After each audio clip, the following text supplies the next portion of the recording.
नमस्कार दोस्तों, आप सभी का स्वागत है आपके अपने YouTube चैनल इजी विद गौरव में। दोस्तों, आज हम लोग बात करने जा रहे हैं आधुनिक भारत के इतिहास के क्रम में दूसरे अध्याय की, जिसका शीर्षक है मुग़ल साम्राज्य का पतन। दोस्तों, मुग़ल साम्राज्य के पतन के कई कारण थे, जिनमें से पहला कारण था औरंगजेब की मृत्यु के बाद कोई योग्य मुग़ल शासक नहीं हुआ। दोस्तों, दूसरा कारण था कई गृहयुद्ध और प्रांतों का मुग़ल शासकों से स्वतंत्र हो जाने के कारण। दोस्तों, तीसरा कारण था विदेशी आक्रमण, नादिर शाह तथा अहमद शाह अब्दाली जैसे शासकों का। दोस्तों, चौथा कारण था इस्लाम के अलावा अन्य धर्मों का अनादर, जैसे औरंगजेब की धार्मिक नीति। दोस्तों, पांचवा कारण था अंग्रेजों का भारत में बढ़ता हुआ व्यापार और शासन का विस्तार। तो दोस्तों, इन सभी कारणों को स्पष्ट रूप से समझने का हम लोग प्रयास करते हैं। तो चलिए शुरू करते हैं। दोस्तों, औरंगजेब के कुल 5 पुत्र थे। पहला मोहम्मद सुल्तान, दूसरा मोहम्मद अकबर, तीसरा मोहम्मद आजम, चौथा मोहम्मद मुअज्जम तथा पांचवा कामबख्श। लेकिन दोस्तों, औरंगजेब की मृत्यु के समय इनके सिर्फ 3 पुत्र जीवित थे, एक मुअज्जम, दूसरा आजम, तीसरा कामबख्श। दोस्तों, औरंगजेब नहीं चाहता था कि उनके पुत्रों के बीच में उत्तराधिकार का युद्ध हो, इसलिए वह एक वसीयत लिख के गए थे। वसीयत के अनुसार उनकी इच्छा थी कि उनके सबसे बड़े बेटे मोहम्मद मुअज्जम को 12 सूबे मिले तथा उसकी राजधानी वह दिल्ली रखे। दोस्तों, उस समय मुग़ल साम्राज्य कुल 21 प्रांतों में बटा था। दोस्तों, 14 प्रांत उत्तर भारत में तथा दक्षिण भारत में 6 प्रांत तथा एक प्रांत अफ़गानिस्तान का काबुल था। दोस्तों, औरंगजेब की मृत्यु 3 मार्च 1707 को अहमदनगर में हो गई। दोस्तों, उसके शव को दौलताबाद स्थित खुलदाबाद स्थल, जो कि औरंगाबाद महाराष्ट्र में पड़ता है, वहाँ पर सूफी शेख बुरहानुद्दीन के मकबरे में दफना दिया गया। दोस्तों, औरंगजेब के निधन के बाद उसका सबसे बड़ा बेटा मोहम्मद मुअज्जम, जो कि 63 वर्ष की आयु में शाह आलम की उपाधि धारण कर लाहौर के उत्तर स्थित शाहदौला पुल पर 1707 ईस्वी को बहादुर शाह नाम से सम्राट घोषित हुआ और बहादुर शाह प्रथम सबसे वृद्ध मुग़ल शासक था। दोस्तों, बहादुर शाह ने बुंदेला सरदार छत्रसाल से मेल मिलाप कर लिया और जाट सरकार चूड़ामन से भी दोस्ती कर ली और सिखों के विद्रोह से बचने के लिए सिखों के 10वें गुरु श्री गुरु गोविंद सिंह को एक बड़ा मनसब देकर मेल मिलाप करने की कोशिश की। लेकिन दोस्तों, 1708 ईस्वी में मुग़ल गवर्नर वज़ीर खां द्वारा गुरु गोविंद सिंह के दोनों साहिबजादों को दीवार में चुनवा कर मरवा डालने की वजह से तथा उनकी माता गुजरी को भी मरवा डालने की वजह से गुरु गोविंद सिंह ने अपने एक सेवक बंदा बहादुर को पंजाब में खालसा पंथ के शत्रुओं से बदला लेने के लिए भेजा। दोस्तों, बंदा बहादुर ने 1710 ईस्वी में सरहिंद की विजय की और इस युद्ध में मुग़ल गवर्नर वज़ीर खां को मार डाला। दोस्तों, दुर्भाग्यवश 1712 ईस्वी में बहादुर शाह की मृत्यु हो जाती है और साम्राज्य में एक बार फिर से गृहयुद्ध चालू हो जाता है। दोस्तों, इसके बाद बहादुर शाह प्रथम के बेटों के बीच में उत्तराधिकार का युद्ध होता है। उत्तराधिकार में उसका एक अयोग्य पुत्र जहांदार शाह विजयी हो जाता है, क्योंकि उसे उस समय के सबसे शक्तिशाली सामंत जुल्फ़िकार खां का समर्थन मिला होता है। दोस्तों, जहांदार शाह के शासनकाल में पूरा प्रशासन जुल्फ़िकार खां संभालता था और दोस्तों, जुल्फ़िकार खां वज़ीर बन जाता है और उसके पिता आसद खां वकील नियुक्त किए जाते हैं। दोस्तों, ये दोनों बाप बेटे ईरानी अमीरों के नेता थे। दोस्तों, जुल्फ़िकार खां ने जय सिंह को मालवा का सूबेदार नियुक्त किया तथा मिर्ज़ा राजा की पदवी दी और मारवाड़ के राजा अजीत सिंह को महाराजा की पदवी दी और गुजरात का सूबेदार नियुक्त कर दिया तथा मराठा शासक को दक्कन की चौथ व सद्देशमुखी का अधिकार दे दिया।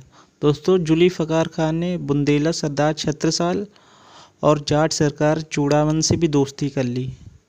लेकिन दोस्तों, बंदा बहादुर और सिखों के प्रति उसने पुरानी दमन की नीति जारी रखी।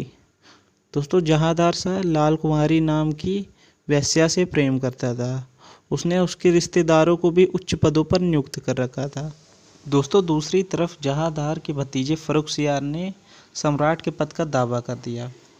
दोस्तों आगरा में जहांदार के साथ 1713 ईस्वी में फ़र्रुखसियार ने युद्ध किया। दोस्तों उस युद्ध में फ़र्रुखसियार की जीत हुई, क्योंकि उस युद्ध में उसका साथ सैयद बंधुओं ने दिया था। दोस्तों फ़र्रुखसियार को अपनी जीत सैयद बंधुओं सैयद हुसैन अली खां और सैयद अब्दुल्ला खां के कारण मिली थी। दोस्तों ये दोनों भाई सम्राट निर्माता यानी किंग मेकर बन गए थे। ये हिंदुस्तानी मुस्लिम अमीरों के नेता थे। अब्दुल्ला खां को वज़ीर का पद एवं कुतुबुल मुल्क की उपाधि दी तथा हुसैन अली खां को आमिर उल उमरा तथा मीर बख्शी का भी पद मिला। दोस्तों फिर सैयद हुसैन अली ने 1719 ईस्वी में पेशवा बालाजी विश्वनाथ से दिल्ली की संधि करके मराठों से सैन्य सहायता लेकर फ़र्रुखसियार को हमेशा के लिए अंधा बना दिया। दोस्तों अंधा बनाने के बाद उसकी 10 दिन के अंदर हत्या कर देता है। दोस्तों यह पहली घटना थी जो मुग़ल साम्राज्य के इतिहास में किसी अमीर द्वारा मुग़ल बादशाह की हत्या की गई हो। दोस्तों फ़र्रुखसियार को इतिहास में घृणित कायर सम्राट भी कहा जाता है। दोस्तों इसके बाद रफ़ी-उद-दरजात का शासन होता है। यह सबसे कम समय तक शासन करने वाला मुग़ल शासक होता है। इसे भी दोस्तों सैयद बंधुओं ने ही गद्दी दिलाई थी। दोस्तों इसकी मृत्यु क्षय रोग यानी टीबी से हो गई थी।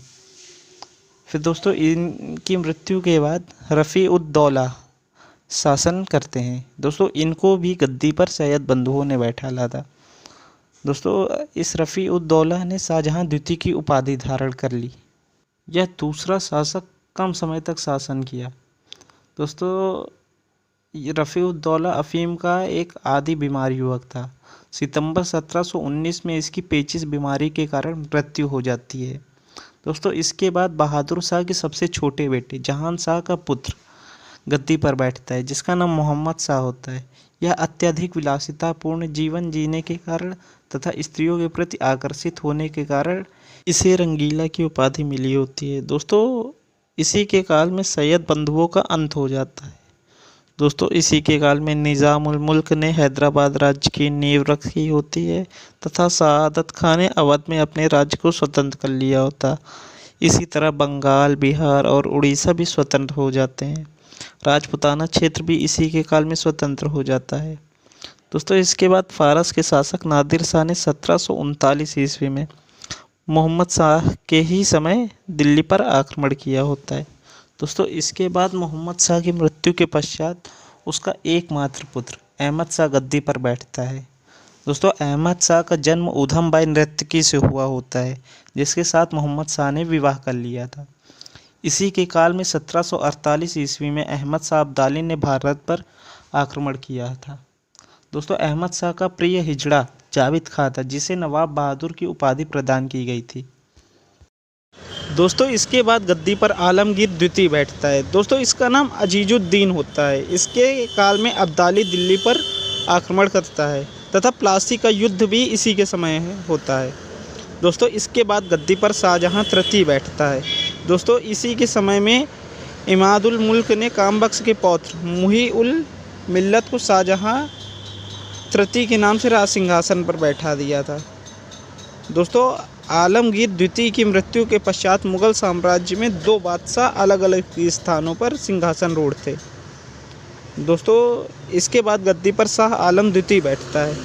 दोस्तों इसका नाम अली गौहर था। इसके समय में पानीपत का तृतीय युद्ध जो कि 1761 ईस्वी में तथा बक्सर का युद्ध 1764 ईस्वी का लड़ा गया था। दोस्तों शाह आलम द्वितीय ने ही लॉर्ड क्लाइव को बंगाल एवं बिहार तथा उड़ीसा की दीवानी प्रदान की थी। फिर यह 1765 से 1772 ईस्वी तक अंग्रेज़ों के संरक्षण में इलाहाबाद में रहा। इसके बाद 1772 में मराठों के संरक्षण में दिल्ली पहुंचा तथा 1803 ईस्वी तक उनका संरक्षण स्वीकार किया। दोस्तों गुलाम कादिर ने 1788 ईस्वी में शाह आलम द्वितीय को अंधा बना दिया। दोस्तों इसके बाद शाह आलम द्वितीय एक अंधा शासक के रूप में राज्य किया व इसकी 1806 ईस्वी में हत्या कर दी जाती है। दोस्तों इसके बाद गद्दी पर अकबर शाह द्वितीय बैठता है। यह शाह आलम द्वितीय का पुत्र था। अंग्रेज़ों के संरक्षण में प्रथम मुग़ल शासक बना था यह। दोस्तों इसकी बादशाहत लाल किले तक ही सीमित थी सिर्फ। अकबर द्वितीय ने राम मोहन राय को राजा की उपाधि दी। राजा राम मोहन राय ने मुग़ल पेंशन हेतु इंग्लैंड गए और ब्रिस्टल में मृत्यु हो जाती इनकी। दोस्तों इसी के समय में 1835 ईस्वी में मुग़लों के सिक्के बंद हो गए। दोस्तों इसके बाद मुग़ल साम्राज्य का सबसे अंतिम शासक बैठता है जिसका नाम बहादुर शाह द्वितीय होता है। इसको बहादुर शाह जफ़र नाम से भी जाना जाता है। दोस्तों 1857 के विद्रोह के बाद इसे बंदी बना लिया गया था, लेकिन कानूनी रूप से मुग़ल साम्राज्य 1 नवंबर 1858 ईस्वी को महारानी विक्टोरिया के घोषणा पत्र से समाप्त हो गया था। दोस्तों 1857 के विद्रोह में भाग लेने के कारण अंग्रेज़ों ने इसे गिरफ्तार कर लिया था तथा इसके ऊपर मुकदमा चलाया और अंत में बहादुर शाह जफ़र को निर्वासित कर रंगून भेज दिया गया। वहाँ पर 1862 ईस्वी में इसकी मृत्यु हो जाती है। इस प्रकार मुग़ल साम्राज्य का पतन हो जाता है। दोस्तों इसकी कब्र पर लिखी हुई एक प्रसिद्ध जन्म है, सुनिएगा। ना किसी की आँख का नूर हूँ, ना किसी के दिल का करार हूँ, जो किसी के काम ना आ सका वो मैं बुझता हुआ चिराग हूँ।